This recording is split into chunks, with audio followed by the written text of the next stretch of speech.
DSC preparation కి మిగిలిన తక్కువ సమయాన్ని డిఎస్సి 2024 యాప్ లేదా DSC2024.com తో జాబ్ ని సాధించండి. పహల్గామ్ ఉగ్రదాడి తర్వాత పాక్ భారత్ మధ్య వైరం తారాస్థాయికి చేరుకుంది. ఇరు దేశాల మధ్య జరిగిన యుద్ధంలో కొన్ని ప్రాంతాల్లో ఆస్తి నష్టం జరిగింది. పాకిస్తాన్ కవ్వింపు చర్యలకు ధీటుగా బదిలిచ్చిన భారత్ పాక్లోని ఉగ్ర స్థావరాలతో పాటు పాక్లోని ప్రధాన నగరాలపై బాంబుల వర్షం కురిపించింది.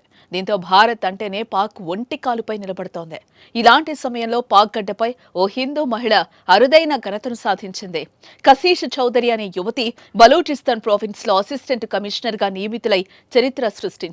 ఈ ఉన్నత పదవిని అలంకరించిన తొలి హిందూ మహిళగా ఆమె రికార్డు నెలకొల్పారు. పాకిస్తాన్లోని బలూచిస్తాన్ వంటి వ్యూహాత్మకంగా కీలకమైన ప్రాంతంలో ఒక హిందూ మతానికి చెందిన మహిళ సివిల్ సర్వీసెస్ లో ఉన్నత స్థాయికి చేరుకోవడం ప్రాధాన్యతను సంతరించుకుంది.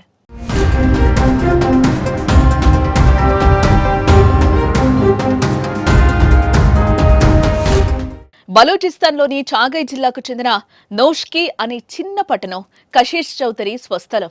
ఆమె తండ్రి గిరిధారీలాల్ ఒక మధ్యస్థాయి వ్యాపారి.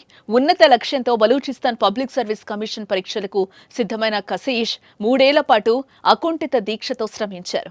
రోజుకు కనీసం 8 గంటల పాటు చదువుపైనే దృష్టి కేంద్రీకరించినట్లుగా ఆమె తెలిపారు.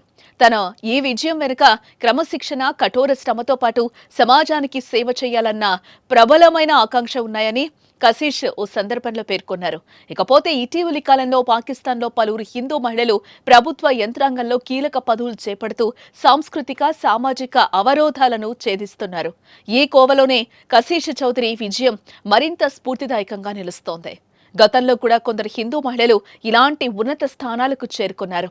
2022లో మనీష్ రూపేట కరాచీ నగరానికి తొలి హిందూ మహిళా సూపరింటెండెంట్ ఆఫ్ పోలీస్ గా బాధ్యతలు చేపట్టారు. అదేవిధంగా Pushpakumari Kohli Sindh police public service పరీక్షలో ఉత్తీర్ణత సాధించి సబ్ ఇన్స్పెక్టర్ గా నియమితులయ్యారు. 2019లో సుమన్ పవన్ బోదాని షాదాత్ కోట్లో తొలి హిందూ మహిళా సివిల్ జడ్జిగా పదవీ బాధ్యతలు స్వీకరించారు. ఇప్పుడు తాజాగా కశీష్ చౌదరి బలూచిస్తాన్ ప్రావిన్స్ లో అసిస్టెంట్ కమిషనర్ గా నియమితులయ్యారు. మొత్తానికి పాక్ లో హిందూ మహిళలు తమ ప్రతిభను కనబరుస్తున్నారంటూ హర్షం వ్యక్తం చేస్తూ పలువురు కామెంట్స్ చేస్తున్నారు.